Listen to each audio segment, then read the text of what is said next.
Magandang gabi po sa inyong lahat. Happy Fiesta po. Palakpakan na tayo. Tuloy na natin yung palakpak. Nabitin pa. Sa dakilang kapistahan ng pag-akyat ni Jesus sa langit, tila ba may halong saya at kalungkutan ang mga alagad. Saya dahil nagtagumpay si Jesus matapos sa kanyang paghihirap, kamatayan at muling pagkabuhay. Ngunit may lungkot na kasama dahil tila iiwanan na sila ng kanilang Panginoon at kaibigan. Mahalagang maintindihan natin ang pag-akyat ni Jesus sa langit ay hindi isang pangiiwan. Hindi isang paglayo, kundi ang pag-akyat ni Jesus sa langit, ang kanyang pagbabalik tahanan ay pananatili sa mas malalim na paraan. Paano? Sinabi ni Jesus, hindi ko kayo iiwan. Bago siya umakyat sa langit, bago siya magbalik tahanan, iniwanan niya sa kanyang mga alagad ang isang misyon at paalala. At ano iyon? Humayo kayo at gawin ninyong alagad ang lahat ng bansa. Ibig sabihin, ang simbahan ngayon ay nagpapatuloy ng gawain na inihabilin ni Jesus. Tayo ang kanyang mga kamay, tayo ang kanyang mga paa, tayo ang kanyang magsisilbing tinig sa mundo. Kaya nga po sa unang pagbasa, ano ang sabi? Bakit kayo nakatingala sa langit? Ito'y isang paalala at katanungan para sa mga alagad. Bakit kayo nakatingala sa langit? Parang ganito rin ang sinasabi sa atin ngayon. Minsan, puro tayo tingala, puro tayo dasal, pero kapos sa gawa. Puro paghanga kay Jesus, pero kulang sa pagsunod sa Kanya. Puro debosyon, pero kinakapos sa misyon. Kaya nga po, mga minamahal mga kapatid, lagi niyo itong tatandaan, ang tunay na pananampalataya ay hindi lamang pong pagtingala sa langit, hindi lamang pagtingin sa taas, kundi ang tunay na pananampalataya, kasabay ng pagtingala sa langit, kumikilos sa lupa. At ngayon, hindi lamang tayo nagdiriwang ng isang dakilang kapistahan ng simbahan, kundi doble ang pagdiriwang natin dito sa atin sa Paco bilang mga anak at deboto ng ating ina at reyna, ang Birhen ng Peña Francia. Napakaganda, nakasabay natin ng pagdiriwang ng Ascension, ang pagdiriwang sa kapistahan na mahal na ina. Alam niyo, maraming beses malimit na kapag malalaman ng ibang tao na ang piyesta natin sa Peña Francia ay Mayo, sasabihin nila, bakit hindi po Setyembre? Setyembre ang pista ng Peña Francia sa Naga. Alam niyo po ang sagot? Nagdiriwang tayo sa Peña, dito sa Paco, ng kanyang kapistahan, sapagkat ang ating ipinagdiriwang, ang May 14. At ito po yung May 14. May 14, 1697, is a significant date for all of us here in Paco. Bakit? Sapagkat sa araw na ito, 329 years ago, dumating dito sa Paco si Father Miguel Covarrubias. At sa kanyang pagparito, bit-bit niya ang debosyon na ngayon ay pinagdiriwang natin. Ang debosyon sa mahal na Birhen ng Peña Francia. Kaya dapat ang bawat deboto at anak ni Inang Peña sa Paco, bakit Mayo ang pagdiriwang? Sapagkat May 14 ang araw nang siya'y dumating. Bakit naman naging linggo? May 14 po kasi pagka minsan ay weekdays. Kaya inuusog natin ng pinakamalapit na linggo upang ang lahat makipagsaya, upang lahat ay makapagdiwang.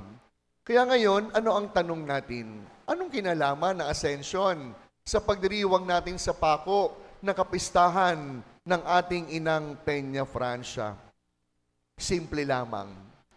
Ang mahal na birhen ay huwaran ng isang tao o deboto na hindi lamang nakatingala, kundi ang mahal na birhen ng Peña Francia ay isang huwaran na handang tumugon sa tawag ng pananampalataya. Isipin natin, nang sabihin ng anghel sa ating mahal na birhen, ang plano ng Diyos, hindi siya umatras, hindi siya humindi. Pagko sinabi ng mahal na ina, maganap nawa sa akin ang iyong salita. Si Maria ay hindi sentro ng ating misyon. Siya ay ating gabay, patungo kay Jesus, nang sa gayon, mapagtagumpayan ang misyong kanyang iniwanan. Kaya nga po, mga minamahal ko mga kapwa deboto, sa ating debosyon sa Birhen ng Peña Francia, hindi lamang po tayo humihingi ng himala o naghihintay ng biyaya, kundi tinuturuan tayo ng ating mahal na Birhen, una, magpakumbaba. Ang isang taong mataas, hindi marunong humingi. Ang isang taong mataas ang pride, hindi marunong lumapit. Sapagkat ang isip ng isang taong mayabang, wala naman akong pangangailangan.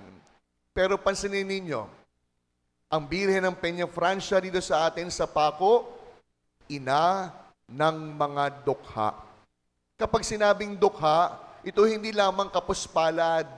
Pag sinabing dukha, ito ang taong may pangangailangan. Kaya taas nga po ang kamay ng walang pangangailangan dito. Sa makatwid, mayaman o mahirap, mataas o mababa, may pinag-aralan o wala, patuloy na nangangailangan at kinakailangan lumapit kay Inang Peña para sa bawat pangangailangan. Pangalawa, tinuturuan tayo ng ating debosyon sa mahal na Birhen na makapaglingkod, magbigay ng sarili. At paano po ito mangyayari? Simple po lamang. Sa pagbibigay ng mahal na Birhen ng kanyang sarili, nagbigay daan sa katuparan upang maganap ang kalooban ng Diyos. At dito rin sa atin sa Peña, ito po ang kanyang paanyaya. Aayon kayo kapag sinabi kong masarap sa pakiramdam kapag dininig ng Diyos sa pamamagitan ni Inang Peña yung ating dasal. Pero sa paglapit natin sa Kanya, ibahin naman natin kung masarap sa pakiramdam ang mapakinggan ng panalangin, hilingin sa mahal na Birhen, maging daan din tayo sa katuparan ng panalangin ng iba. Kung masarap yung pakiramdam natin kapag dinidinig ng Diyos sa tulong ng panalangin ng Birheng Maria ang ating panalangin, mas masarap sa pakiramdam kapag tayo ang naging daan ng panalangin ng iba. Sa ganong pamamaraan na paglilingkuran ng kapwa, na paglilingkuran ang bawat isa. Alam niyo, linggo-linggo, binubuksan ko po, ako po ang nagbubukas nung box doon sa may gilid. At alam niyo, nakakatuwa, sapagkat ang lagi pong laman ng mga box na nado sa may gilid, yung panalangin kay Inang Peña. At aaminin ko po sa inyo, binabasa ko silang lahat. At matapos kong mabasa yung mga nakasulat doon sa ano ang hiling mo kay Inang Peña, dadalhin sa panalangin ang bawat nabasang isinulat sa paanan ni Ina. At alam niyo, no? There is one common kapag magbabasa ako ng panalangin ng mga tao. At alam niyo kung ano yon? sa mga panalangin, hindi para sa sarili. Laging ang panalangin, kagalingan ng magulang. Ang laging panalangin, pagbabalik loob ng isang kapamilya. Ang laging panalangin, katapusan ng gyera sa gitnang silangan. Sa madaling salita, ang bawat deboto ng Inang Peña, hindi lumalapit sa kanya para sa sarili. Kundi ang bawat deboto ng Inang Peña, lumalapit sa kanya para sa iba. At ito ang siyang mainam na paraan upang maging lingkod sa ating pamayanan. At pangatlo, sa paglapit natin kay Inang Peña, pinapalalim ang pananampalataya. Kanino? Hindi sa kanya. Kundi sa paglapit natin kay Inang Peña, parang muli natin napapakinggan ang kanyang sinabi doon sa kasalan sa Cana, do what He tells you. Na parang sinasabi sa atin ni Inang Peña, sa paglapit nyo sa akin, dadalin ko kayo kay Jesus. Sa pagdidebosyon natin kay Inang Peña, dapat mas lumalalim ang pananalig kay Jesus. Aminin natin, mga kapatid kong deboto, laging laman ng debosyon sa mahal na Birheng Peña Francia, pero hindi naman nagsisimba pag-araw ng linggo. Laging Viva Peña Francia ang sigaw, pero hindi naman lumalapit sa kumpisal upang tanggapin ang pagpapatawad ng Diyos. Kaya malinaw, mga minamahal kong mga kadeboto, sa paglapit natin kay Inang Peña, tinutulungan niya tayo, tinuturuan niya tayo, huwag natin ibaling ang ating paningin sa Kanya. Bagkus sa paglapit natin kay Inang Peña, tutulungan niya tayong lumapit sa Kanyang anak. Kaya nga po, panghuli, ang pagdiriwang ng Ascension, ang pagbabalik tahanan ni Jesus, ay hindi lamang isang okasyon, kundi ang Ascension ay isang mabigat na paalala. The Ascension of Jesus reminds us that we are bound to heaven. Heaven is our home. Heaven is our destination. Kaya mga minamahal ko mga kadeboto, panalangin natin, walang anak si Inang Peña, walang deboto ng Peña Francia na hindi sa langit mapupunta. Walang lumalapit kay Inang Peña na hindi nagwi-wish na sa langit ang kanyang maging hantungan. Sapagkat aanhin natin ang Viva Peña Francia, aanhin natin ang posisyon upang siya'y parangalan kung hindi naman tayo mapupunta sa langit. At ito ang siyang kaugnayan ng ating pagdiriwang. Ang pag-akyat ni Jesus sa langit ay paalala na ang langit, tunay nating tahanan. At hindi rito sa pako ang ating katapusan. May pangakong buhay na nakalaan, buhay na walang hanggan. Pero, habang tayo'y nasa lupa, ipinapaalala ni Inang Peña, may tungkulin tayo. Tungkulin ng pag-ibig, tungkulin ng pagpapatawad, tungkulin ng paglilingkod, tungkulin ng pagdadala ng pag-asa. Kaya sa pagpapatuloy ng ating pagdiriwang, sa ating patuloy na pagdedebosyon kay Inang Peña, sa ating paglapit sa Kanya, tinutuluan niya tayong lumapit kay Jesus. At sa ating pagsigaw ng Viva Peña Francia, laging pinapaalala ng mahal na ina, may langit na para sa atin, may langit na tunay na tahanan natin. Viva Peña Francia! Amen.